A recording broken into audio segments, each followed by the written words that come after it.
கருப்பன் பேசுறேன் என் மக்கா. என் பிள்ளையே, என்னிடம் இப்போது நீ கேட்கும் கேள்வி, என்னை மட்டும் ஏன் காப்பாற்ற வரவில்லை?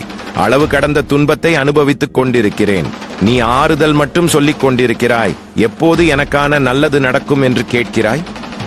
அளவு கடந்த துன்பத்தை தொடர்ந்து அதிகமாக சந்திக்கிறாய் என்றால் இன்பத்தை அனுபவிக்கத்தானே பிள்ளையே?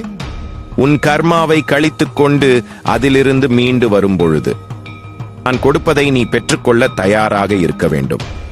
உன் துன்பத்தில் கிடைத்த அனுபவங்கள் தான் உன் இன்பத்திற்கான சாவி. காலத்தின் பிடியில் இருக்கிறாய் என்பதை மறந்து விடுகிறாய். அவ்வப்பொழுது உன் கஷ்டத்தில் இருந்து உன்னை கைப்பிடித்து அழைத்துக் கொண்டு வந்திருக்கிறேன் என்பதை கூட உணர மறுக்கிறாய். பிள்ளையே, உன் கஷ்டத்திற்கும் எனக்கும் சம்பந்தமில்லை. நீ செய்த வினையின் கர்மாவை அனுபவித்துக் கொண்டிருக்கிறாய் என்பதை புரிந்து கொள் பிள்ளையே. என் கண்களை உற்றுப்பார். உன் எண்ணத்தில் ஒரு துளி அளவு கூட என் நினைவுகள் இல்லாமல் இருக்க விட மாட்டேன்.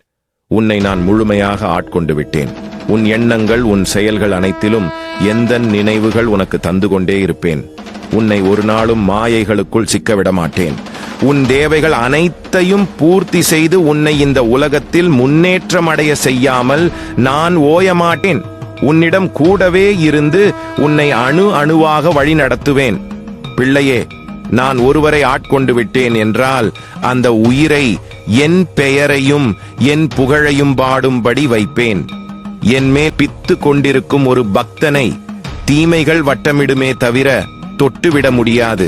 தொட்டால் அழித்து விடுவேன் என்று அந்த தீமைகளுக்கே தெரியும்.